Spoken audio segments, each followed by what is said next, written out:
Welcome to today's podcast interview. I brought on Jeremy Haselwood. Jeremy, welcome. Hey, thanks for having me on here, Heather.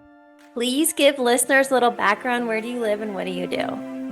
Yeah, I'm in Atlanta, actually Decatur, which is like right next door to Atlanta. And I'm a few things, a few slashes. I'm a digital marketing consultant. I'm an author. I'm a speaker.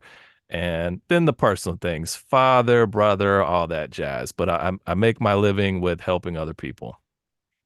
I want to dive in and waste no time. You Let's do it. have kind of like this headline, Finding Your Edge, but I really Yes. want you to teach about the acronym for Edge and personal transformation.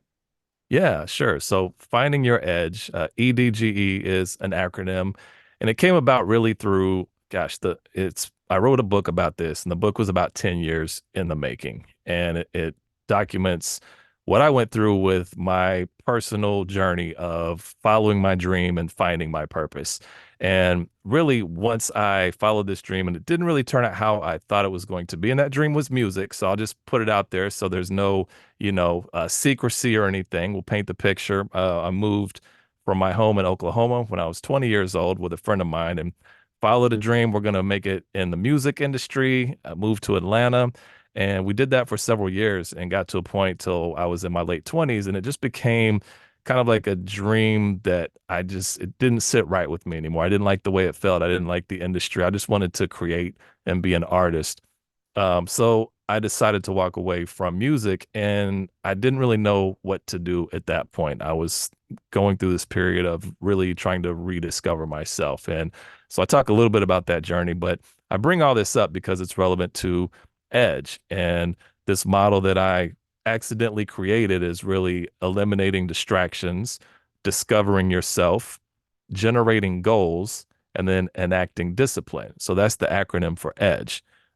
So as you go through this, and it's a step-by-step piece. And, as I was talking our pre-talk here, this isn't something you do in a day. You're not like, hey, I'm going to do check, check, check, check, done.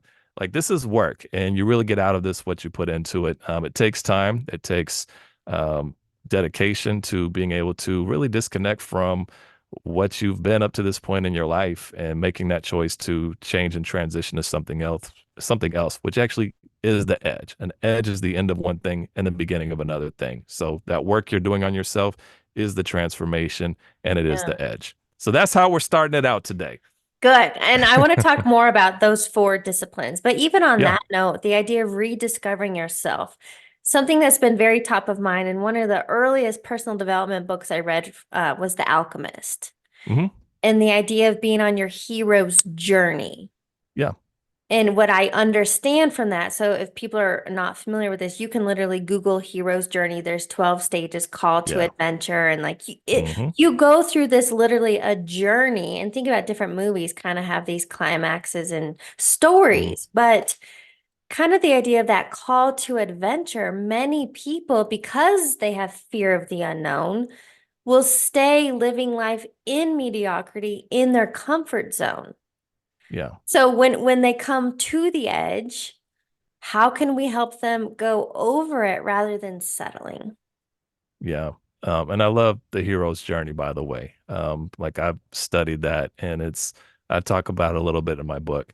And I think when they do have that call to adventure, the call to do something else, this calling that there's more to life than where I'm at right now in my life. And you as a listener, you might be feeling that right now. You might be listening to this like, gosh, like I like my job, but I don't love my job. Or I like my job, but I know there's something else that I want to do. And the question is like, what's holding you back? And a lot of times it will be fear. And my question to them is actually one that was posed to me many years ago by a coach that I had was, what would your life be like if you answered that call? And then what would your life be like if you didn't answer that call? And you're going to find the action in between there. You're going to answer that one pretty quickly because if you don't answer that call what your life is going to look like. Pretty much what it does right now. Status quo, which is part of that hero's journey. You start in status quo. But what would your life look like if you did? And that's the exciting part. And there's fear in the unknown. Well, and even for when I took my leap of faith, leaving corporate, Hmm. I had a very cush job. but I was tired of monotony. I just, and like Yeah. this question, you've now said it twice, but there's got to be more. And I think a Mm. lot of people are feeling that even more so now. So the idea of like, I just want to share real quick, like my Yep. hero's journey, it has not been easy. I call Hmm. entrepreneurship personal development on steroids. Hmm.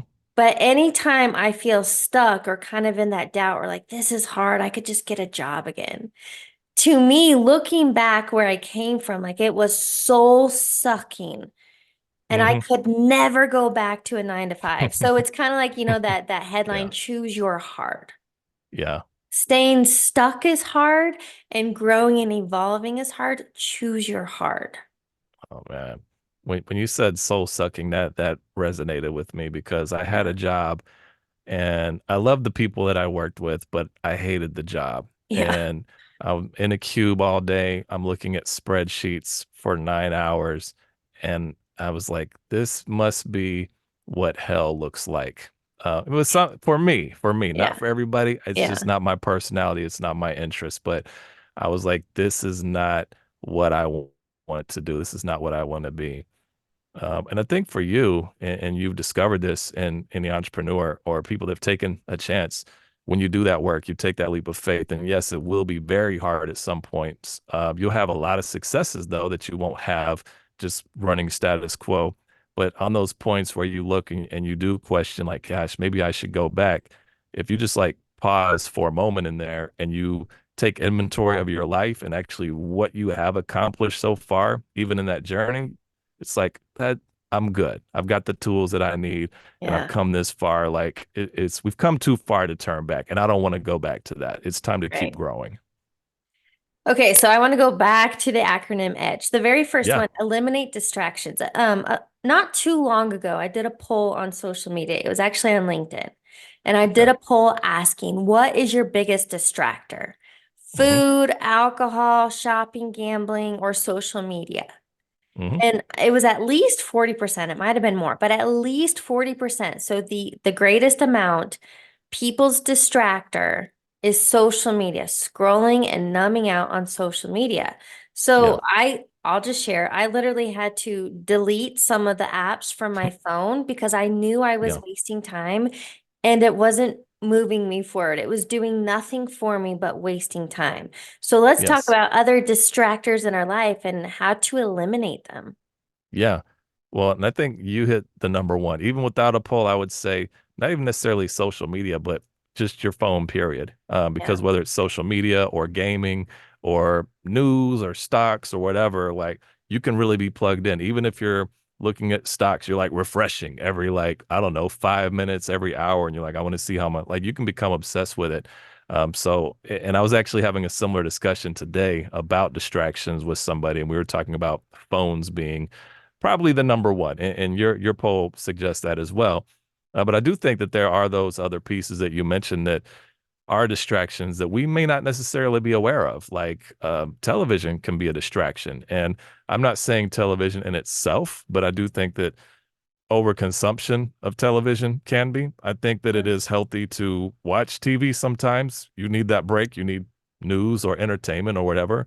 But when those scales balance a little bit too far and it's taking you a little further away from your path or your purpose, like you've got to be able to catch yourself. And if that means no TV for a week, it's almost like you got to punish yourself, like maybe your parents would punish you as a kid. Like, all right, no TV for a week. So I think that's one. Food can definitely be one. I think people eat to keep from distraction. People can be a distraction. There can be relationships that you're in, whether it's with your significant other who may or may not be healthy for you, or just a friend that is very needy. And a lot of us have those, and it's okay to have those, but you have to have boundaries for yourself so that that Yeah. doesn't consume your life. So to me, these are some of the big distractions. I think news can be a very big distraction, especially during election years. Like it's becomes very toxic and distracting. So you Yeah. have to really have like the focus to block all of that out. You know what I'm thinking? Because I like to give practical tools rather than just like, a conversation. On Yeah. this note of eliminating distractions, I remember Yep. years ago, it was 2016, I had my first coach. And for a Okay. lot of people that complain, time management's my problem. Time is Right. not your problem Mm. because we all have 24 hours in a day, and time is an Yes. illusion even then. Hmm. So here's what Dietz had me do. He had me create a graphic chart so I could see how I'm spending my time. Hmm. So maybe that would be a great tool, and I'd love to hear if you Yeah. have others. Hmm. How do we, one, become aware of the distractors, and then two, eliminate them? Yeah. One thing I talk about in my book, like if you're really serious about time management, even though it's really like it's management of your life, is you document your time. And it's a lot more laborious up front, but just for I mean, you can do it as small as 3 days and max maybe a week, maybe 2 weeks. Probably a week would be fine, but Yeah. you really document every 15 to 30 minutes of your day, what you did. And yes, it takes time, but just track it in your phone, ta ta ta ta ta. You put it in your phone, that's it. But you can track it throughout the day. And then you look back when that period is done, whether it's 3 days, a week, 2 weeks, and you'll see the patterns and you'll see how you used your time. And I'm talking about everything like brushed my teeth, got clothes, made the bed, made breakfast, whatever, like all the things that you did, watch TV, but you'll start to see how much time you start to use in certain areas of your life. And then like that does bring the awareness because I think a lot of people don't recognize that they are distracted. They're just caught up in this sea of distraction that they never really agreed to hop in. And Yeah. once you're aware of those distractions, it's like, whoa, because I'm sure this has happened to you because it's happened to me, is like when you're aware of it, you're like, okay, that I overdid it on that one. So I need to put something in place now. For you, it was taking the social media apps off your phone.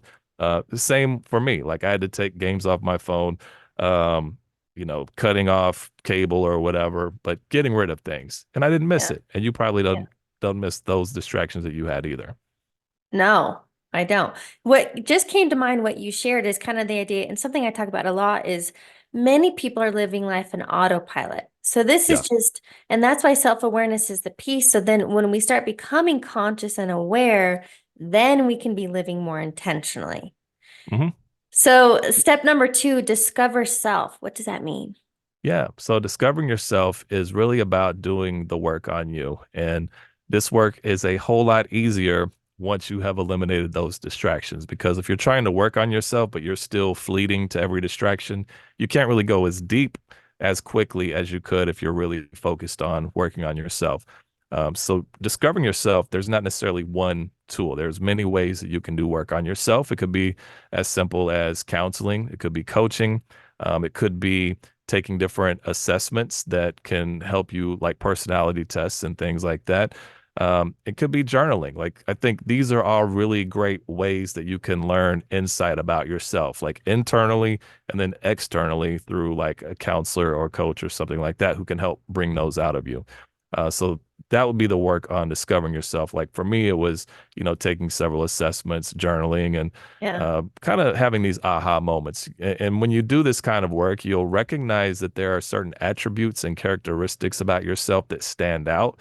Like you'll start to notice different strengths about yourself that you really took for granted because it's in you and it's always been in you. And you just operate your day as you. So you don't recognize that, oh, this is actually a superpower because other people can't do this. And it's not like a bragging thing or anything like that. It's just like other people have a gift that you don't have, and that's okay. That's their gift. But this is your gift, and it's been brought to light through this work I've done on myself. So how Mhm. can I really lean into this and use this to my advantage? You know what else? A word you talked about earlier was purpose. And I Hmm. literally remember in my 20s, can't make Hmm. this up, in my 20s, living in monotony, hating corporate, Hmm. I used to Google, how do I find my purpose? Like, why, Yeah. why am I here? What am I supposed to be doing? Hmm. There's this Disney movie called I can see the little blob. It's one word. It's not Spark, but anyway, there's a Disney movie, and in this Hmm. movie, I love Disney because if you pay attention to metaphors, like Disney Oh yeah. movies are on point. But anyway, Yeah. this movie, all it said was our only purpose is joy. So like do that thing that brings you joy. What if that were your only purpose? Yeah. So for Right. you, Right. what does it mean to quote? Because I feel like that can be really heavy and you're like, oh my God, my purpose. So what does that Right. mean to you? Right.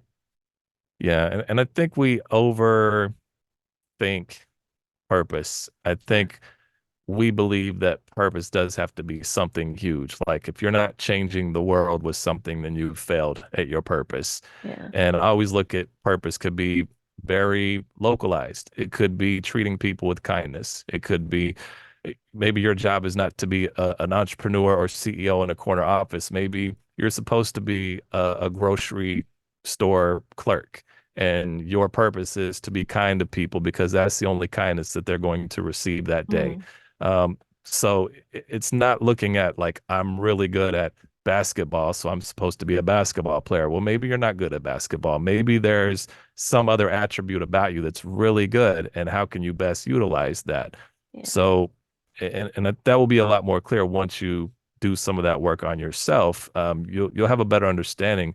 And part of the work that I do is like taking an inventory of your talents and your passions, because these are also very different Oh, things. People equate these as the similar, and they also equate passion with purpose. But talent is one thing, passion is one thing, and purpose is another thing.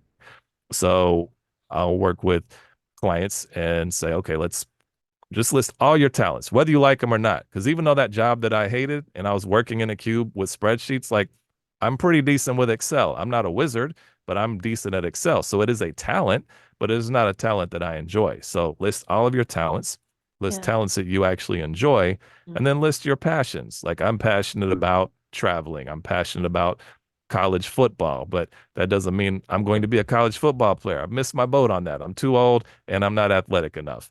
But you start to kind of map out all of these things, these attributes about you, and you're going to realize that some will bubble up to the surface and some will not. But the ones that you do recognize, like, okay, I'm passionate about this, like there might be something there. I'm talented at this, there might be something there.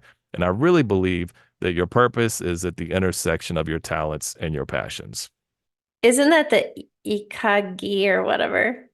I don't I know, what you're talking about. I haven't I studied that, so I'm not butchered sure. that word, but the But you said it enough, so I know what you're talking about, though. yeah, it's I think it's a Japanese or Yeah. yeah, Yep. but it's taking those circles and like where they intersect. And you know what? Hmm. Even for me, because that was so heavy, but I wanted to quote, find my purpose. Yeah. I think for me, where I'm currently at, it was just like chasing my joy. And so, as an Yeah. example, since elementary school, I always wanted to be a teacher. I nerd out to this day. I nerd out Yeah. every August, school supply aisle. I go to Target. I roam. I love markers and like I freaking love it. But Hmm. I got to college, found out they made 35 grand a year, and I was like, that's not gonna work for me. Right. So Yeah. I chased the dollar, Hmm. did well in corporate, unfulfilled. And then guess what? You're I have teaching now. exactly. So imagine that, like, and I think that's why we have to get out of a box, a limited Yeah. perspective on how we think things could be.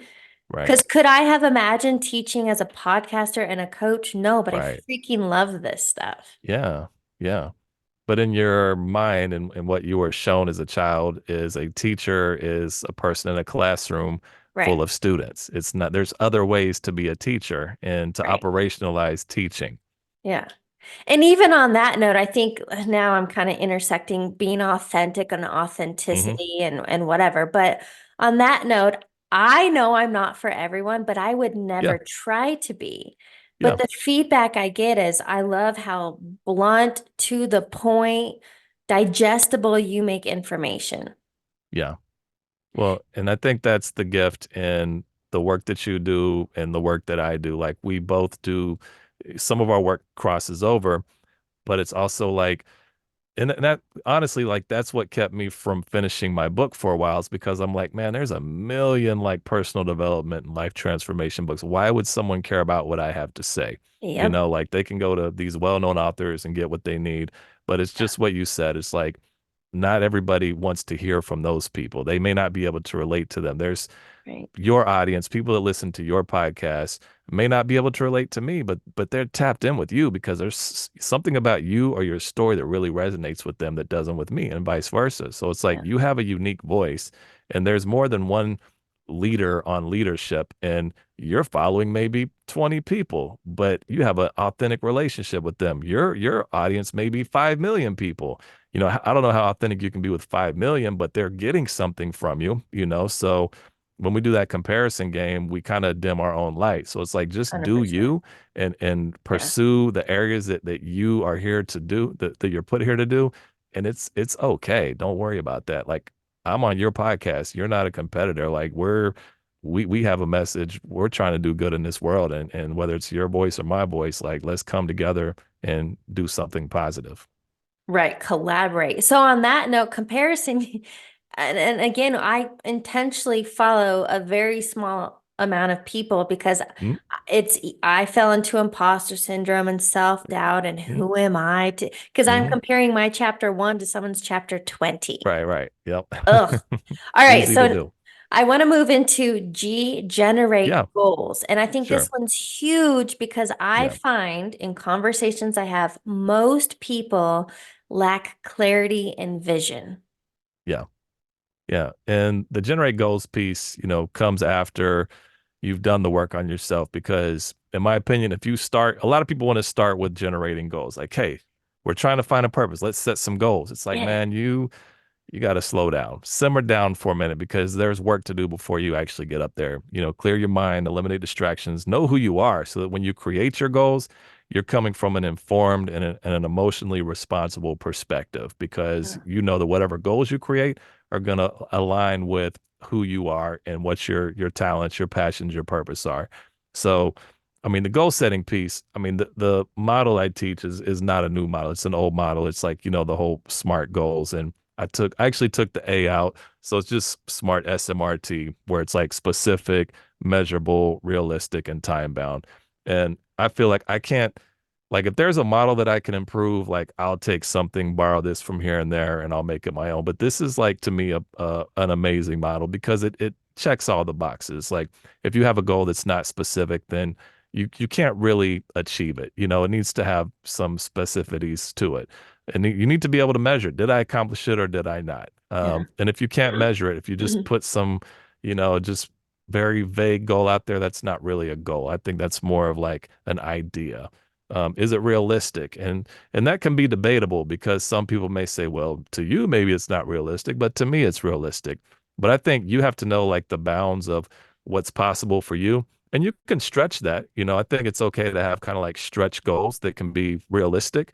But if it's something like, for me, for example, like I go to the gym, but not very often. So if my goal is to lift 500 pounds, like, yeah, that would be a very big stretch, but that's not really realistic for me. So I don't think that's something that I want to put down as part of my goal. But then time bound, like always, and I found this is like a really crucial piece to setting goals is give yourself a date that you're going to accomplish it by.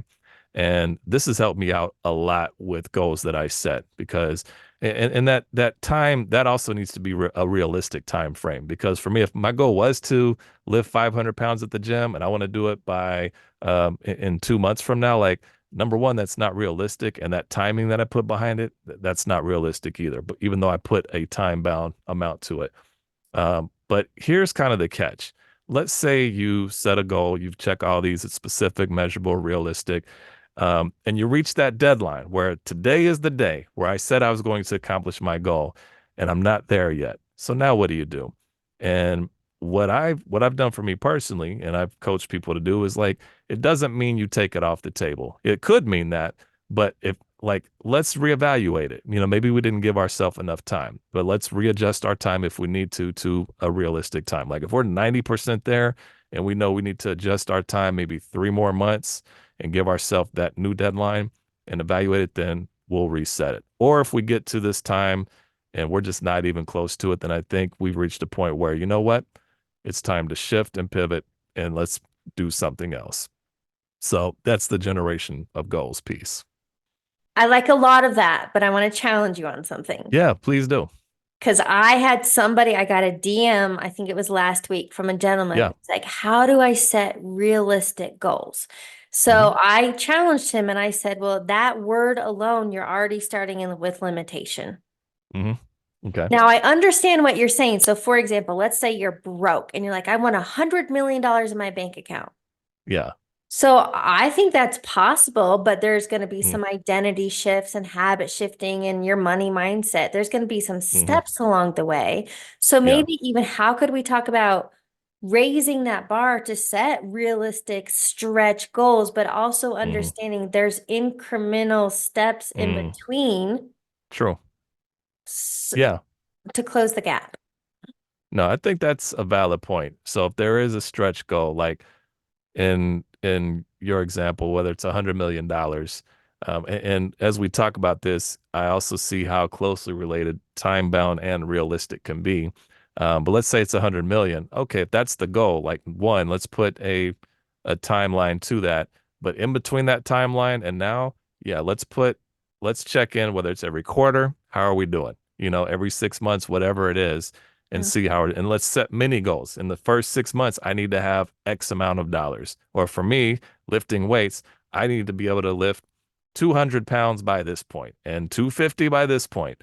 And Yeah. one day, because maybe I can lift 500 pounds. I have no desire to, but maybe if that was really my goal and I'll really work towards it, I mean, there's no limit to what the human body can do. So, Right. but maybe that's like a 5 year goal. I don't know. But for me right now, and the way that my mind thinks, it's not realistic for a goal that I want to accomplish. Well, and I think the point of goals is number one, it helps you create focus. Now I Hmm. know what I Yes. want. And then it's Hmm. about those daily intentional practices, repetition, consistency, because anything, so like what I say is like the sky is not the limit, your belief system is. Yeah. Whatever you believe, I was going to say whatever you believe to be true is true for you. But Bob Proctor always said, whatever you can imagine in your mind, you can realize in life. Yeah. So I want people to think bigger. Yeah.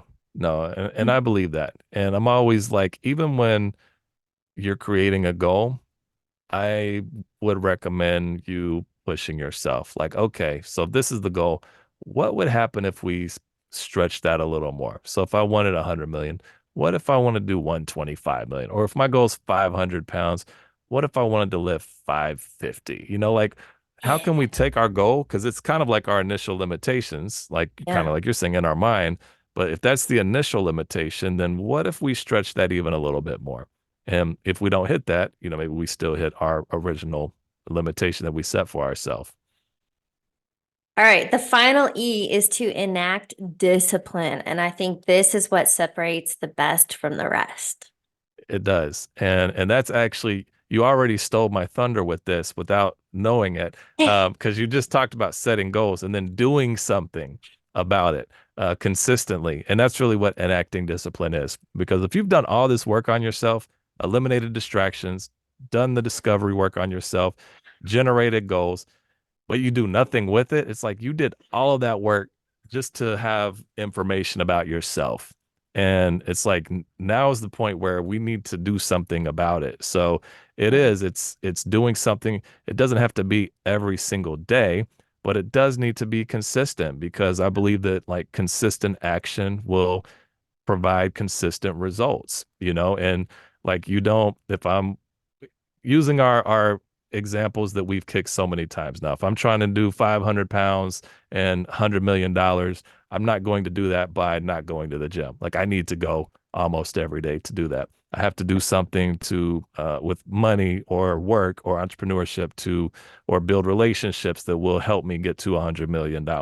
I can't just do it like once a week. Like you look at, I mean, easy examples like athletes, top tier athletes are not going to take a month off, 6 months off. Like they're going to be in the gym, they're going to be working on their craft more so than anybody. That's why they're high performing athletes. So Yeah.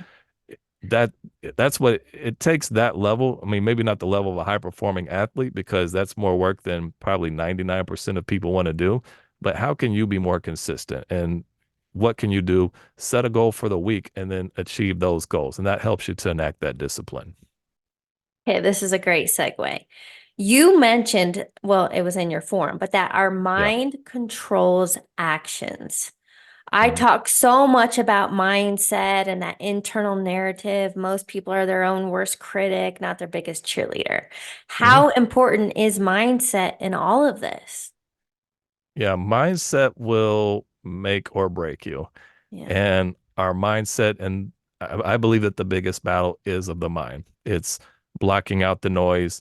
It's blocking out what your mother or father used to say about you when you were a kid, what that relationship, that person you were in a relationship said about you as a person or the quality of your character, what your social groups did or said to you, the failures that you had in the past, and you telling yourself, oh, if I failed at that, I'm going to fail again. Or, oh, I didn't get this opportunity last time, so why even try to do it this time? Because I probably won't get this one either. And but this is all like you've rejected yourself before you even stepped out into the world to Yeah. see if it's possible. Yeah. Um, but I'm like, let's take action. And if it is our destiny to be, if this is truly our purpose, number one, you are going to experience rejection along the way because no path is easy when you're living your purpose. Yeah. But you get up and you go again, and you get up and you go again. And you do that over and over, and you become stronger, you become more resilient, and you build something within your character that you would have never had if you Yeah. just dismissed yourself from the beginning. I literally was writing that word while you were saying it, dang it. But it's the idea of resilience. And you know Yeah. how, again, I say that personal entrepreneurship is personal development on steroids. Yep. I want to hear from you how you've done, but I'll share how I've built that Yeah. mental resilience. Hmm. So for me, it's being very active. I do a lot of endurance things, Hmm. marathon, triathlons. Now I'm training for something else. But I have built that mental strength to break through resistance because I physically train myself. I physically and mentally am out there constantly training myself because there are days I don't feel like it. And, a lot of people are seeking motivation. Motivation could never, you can't rely on extrinsic Yeah. motivation because that's fleeting. So I'd love to Yeah. hear from you. What are some of your daily rituals or practices to understand this is a long game and to keep showing up? Yeah. I think up to this point in my life, I've experienced really great seasons of life and really challenging seasons of life. Yeah. Unemployment, things like that, where I'm like, okay, it can always be worse, but this is pretty bad right now, Yeah. you know. And looking back on my life and knowing that I've weathered several storms gives me the confidence to know that the Mm, storms will come and I'm good right now, and I've been good for a minute, but it doesn't mean that a storm won't be around the corner. So I think for me, it's gratitude in the moment. And I know people say a lot. I mean, you can find countless videos about gratitude, but I really do believe that. It's like if you can't appreciate your journey up to this point, even like the negative things that you perceive to be negative that happened in your life, and I'm talking about it could be traumatic, it could be abuse, it could be something that should never happen to a human being, to something just like rejection, which is very hurtful. But recognizing that you're still here and that you have overcome that, it's like it doesn't matter what life throws at you. Like you woke up today, there's hope. There's hope for the day, there's hope for tomorrow. And yeah. for me, it's like gratitude and what I've have. Like I love my family, I love my life, I love just living. So it's like I know I'm gonna have a bad day here and there. I've lost clients before and that sucked, but I'm like, it's all right. Let me just take a step here because you know what? I'm going to get more clients. I'm going to get some, I'm going to lose some. This is just how life works. So just being appreciative of the moment and of the journey. I want to share this only because it's very timely. And so Hmm. it's the idea of like that breakthrough is coming. And so I'll just share a personal example. I Yeah. am a runner by nature. I love running, and running is Hmm. not easy. I don't know. Are you much of a runner? No. Okay. And a But lot of for that people, reason, though, for that yeah, reason, though, it's not easy. I get a lot. tired. I Right? don't, A yeah. lot of people don't understand it, but even like I'm a runner and there are Hmm. days I don't feel like it. It might take Yeah. 4 miles to get in stride. So we're talking Mm. 4 miles Yeah. of struggle and wanting to quit and Hmm. resistance. But I'm sharing this on purpose. No, you're So good. for the last 3.5 weeks, I have been in a mental, physical uphill battle with my run game. Yeah. until last night. Okay. And last night I shaved 2 minutes off my mile, every single mile. And I was like, holy Wow. shit, I was in the Yeah. zone. But it was in that moment. And I was like, the affirmations and feeling it. I am, Yeah. like I am strong, I am powerful. And those moments, those breakthroughs, you will look back and like, thank you for that quote struggle or uphill Yeah. battle because like who I became to keep showing up even though it sucked. Right. Yeah. Now and then last night feeling unstoppable and again that new energy and that new I can't explain it. Like nobody gets a runner's high if you're not a runner, but I just want to share Yeah. with people like wherever you're at in your journey, keep going. Yeah. Keep showing up.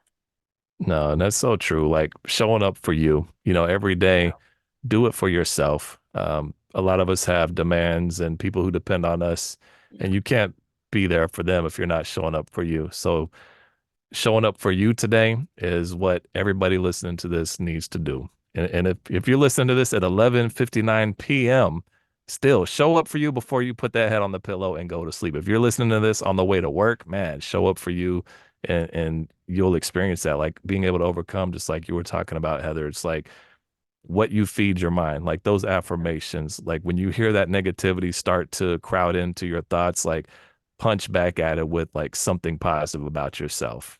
Yeah. Don't lose that battle. So, what are some of your daily practices or non-negotiables that keep you top of mind, aware, living Mm. intentionally, following this edge principle?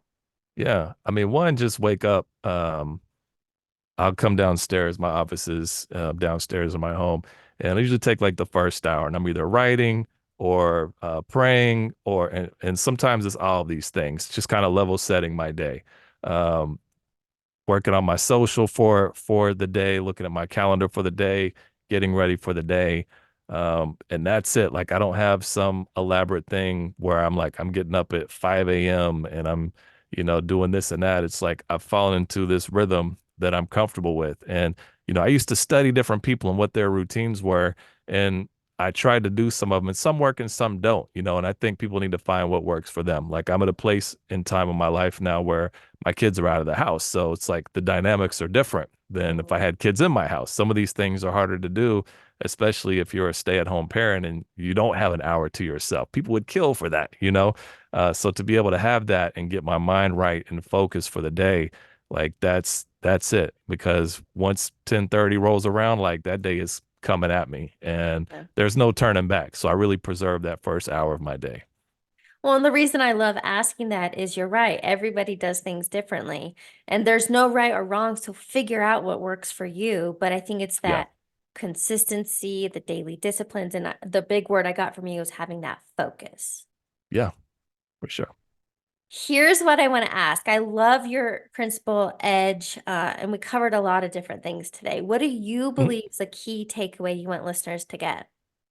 Yeah, key takeaway is just to have hope. And I like to believe that my purpose is to be a messenger of hope. So if you heard anything from today, from finding your edge and that edge being the end of one thing and the beginning of another, like that is the hope that there is another. Whatever you are today, whatever you aspire to be, like go after it, show up for you and have hope that you can accomplish that. Believe in yourself, feel yourself, take inventory of what you're putting into your body, not just physically, but mentally, spiritually, because that will affect your overall health. But having that hope that tomorrow is going to be here and you're going to be able to accomplish those things if you put a plan into place. Preach. I did not ask this in the pre-call, so I'm going to ask it now. Yeah. Yep. If you could give humanity a billboard message, what do you want people to know? Mm.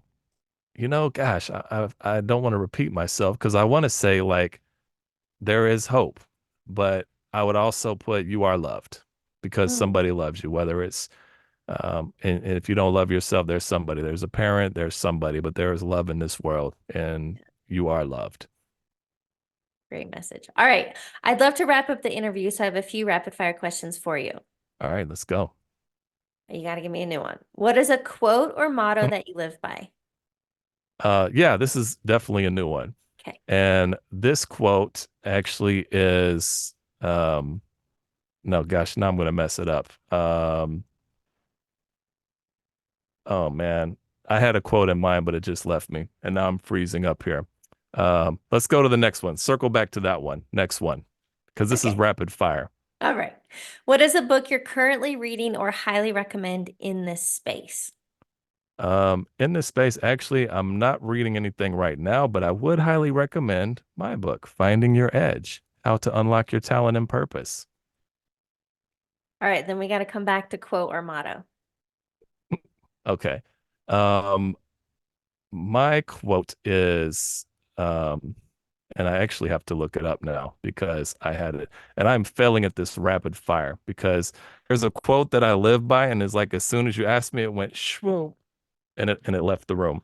Um, but I think a quote that or a mantra that I would have for life is to just take every day and accept the day, welcome the day, and know that whether you fail or succeed, that you've made a difference today in somebody's life and carry yourself in a way that you can impact others. Again, kindness. And this is like longer than a quote now, but it's context. Just observing people and even like the home goods store, not the home goods, but like Home Depot. Just there was an interaction I saw recently between an employee and a customer, and it really bothered me because I thought the customer was being very rude unnecessarily to the person that was doing their job. But people are going through things every day. You don't know what baggage people are holding with them. So the only thing you can do is be kind. And if someone comes off sideways, have grace for people. That's my really long paragraph quote. On that note, and I don't know where I saw this, it was years ago and I've never forgotten it, but it is spread kindness like confetti. I like that. Yeah. All I right, like that. final question. What Yes. advice would you give your younger self? I would give my younger self the advice that everything is going to be just okay. Mm. Like you're going to experience um, really exciting things in your life that you didn't think were possible, and you're also going to encounter some really um, dark, unforeseeable times. But you have what it takes, and just hang in there. And I believe in you. And when you get to be my age that I am now telling you this, like you're going to look back and really be proud of what you've done. Yes. And I Such remember my quote. I remember okay. my quote. So I'm going to Okay. come back. And it's very simple. It's the more you fit in, the less you're noticed. And Oh. so, what are you doing to stand out? And it doesn't necessarily mean to be loud, but how are you separating yourself from others to um, really attract light, to I be the love light that. for others? Hmm. Such a great note to end on. Jeremy, this was a phenomenal conversation. Thank you so much for Yeah, joining. thanks, Heather. I appreciate it. Thanks for having me on here.